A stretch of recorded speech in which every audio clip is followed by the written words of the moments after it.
Assalamualaikum Sobat Football United, semoga sehat-sehat selalu, sehat-sehat sekeluarga. Sir Dave Brasswold yang merupakan salah satu orang yang disebut-sebut akan memiliki posisi yang sangat penting di Manchester United. Dia merupakan orangnya Sir Jim Ratcliffe dari Ineos. Sir Dave Brasswold ya.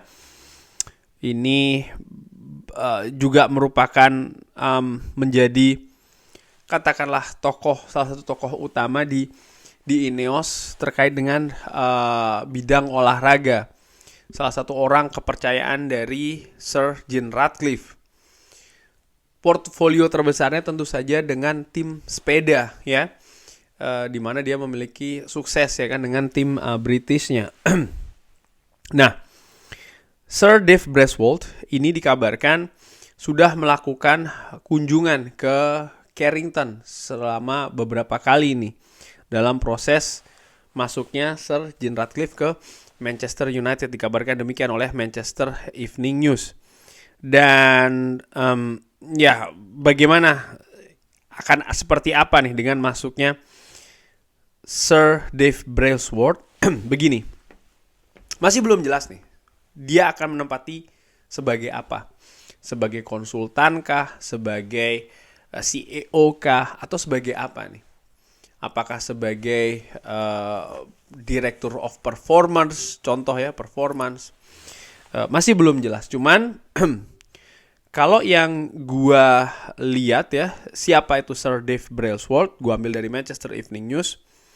Ya, dia tokoh dari British Cycling.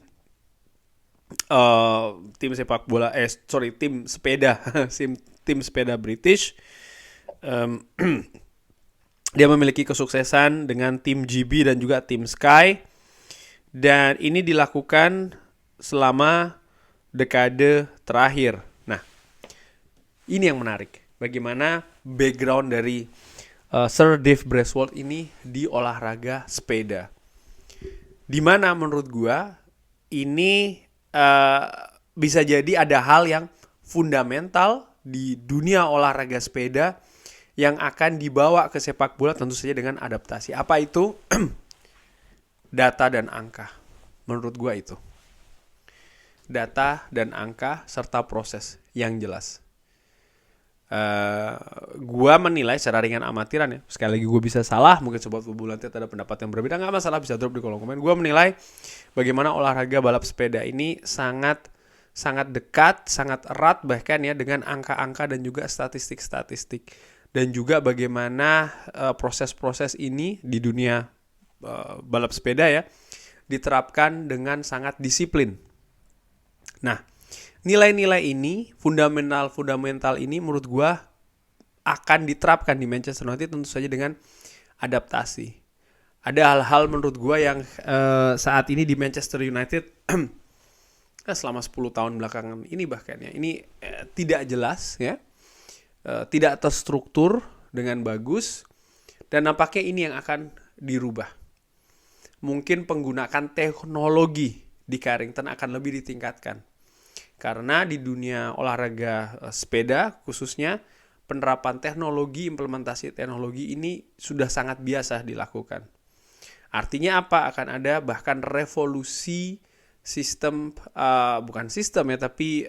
revolusi fasilitas latihan di Carrington dengan lebih mengedepankan teknologi dan juga analisa serta analisis yang berdasarkan dengan data dan juga angka-angka. Ini menurut gue akan sangat menarik. Lalu bagaimana hal-hal persiapan, contoh ya dengan tim, ini akan lebih detail dan juga terstruktur dengan mengutamakan pendekatan ke pertandingan itu sendiri. Contohnya begini, Manchester United ini sering tanding sore ataupun malam hari. Sementara sering disebutkan latihan itu pagi hari. Kenapa latihannya tidak disamakan saja dengan situasi waktu pertandingan, di mana situasi fisik akan lebih dikondisikan di waktu yang sama. Hal-hal demikian bisa jadi akan terjadi di Carrington.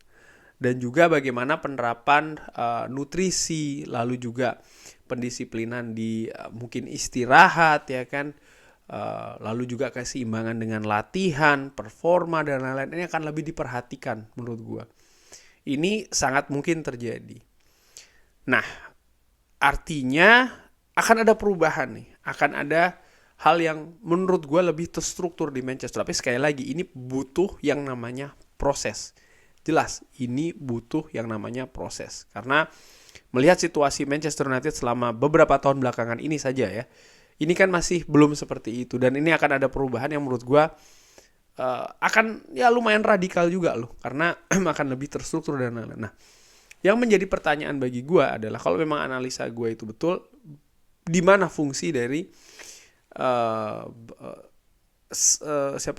Erik ten Hag, gue sampai susah ngomong. Di mana fungsi dari Erik ten Hag? Disinilah menurut gue pentingnya sinergi antara Sir Dave Braithwaite ini dengan tim kepelatihan Manchester United. Bagaimana support ataupun dukungan berupa teknologi, berupa program-program, berupa kedisiplinan di hal-hal pendukung tadi ya, ini bisa dihubungkan dengan bagus ke persiapan teknis untuk permainan di atas lapangan, taktik dan juga strategi. Kalau itu bisa terjadi, wow, gua membayangkan Manchester United akan ada di sesuatu yang berbeda, ya. Dan ini sebenarnya yang tidak ada selama paling tidak 10 tahun belakangan ini. Bagaimana ada sinergi yang cukup bagus di antara manajemen, eksekutif, dan juga manajer tim kepelatihan dari Manchester United terkait dengan situasi seperti mana ini Manchester United akan dibawa kemana, permainannya akan seperti apa, persiapannya akan seperti apa, supportnya akan seperti apa saja yang dibutuhkan, apa saja yang harus disediakan. Hal-hal seperti itu menurut gue tidak ada. Kalaupun ada juga tidak terjadi secara kontinu, tidak terjadi secara konsisten. Lalu ini juga dikombinasikan mungkin nanti dengan datangnya Paul Mitchell. Bagaimana Paul Mitchell mungkin akan lebih di bidang transfer ya, jual beli pemain. Erik ten Hag di bidang tactical, strategi, day to day, hari demi hari. Sir Dave Braithwaite ke performa, bagaimana caranya untuk mengembangkan performa dari individu-individu yang ada di Manchester United. Apa saja nih yang harus disupport, teknologi apa yang harus dihadirkan, data analisa apa yang harus diperhatikan. Ini menurut gua akan sangat menarik.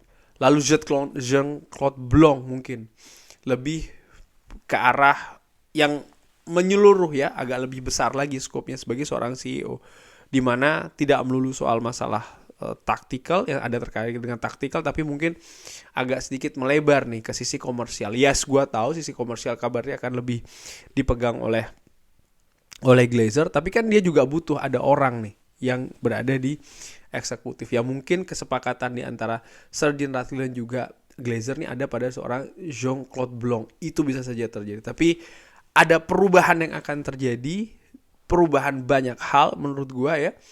Dan ini membuat gue jadi mungkin bahasanya tidak sabar gitu untuk melihat bagaimana memulainya, bagaimana proses pengimplementasiannya.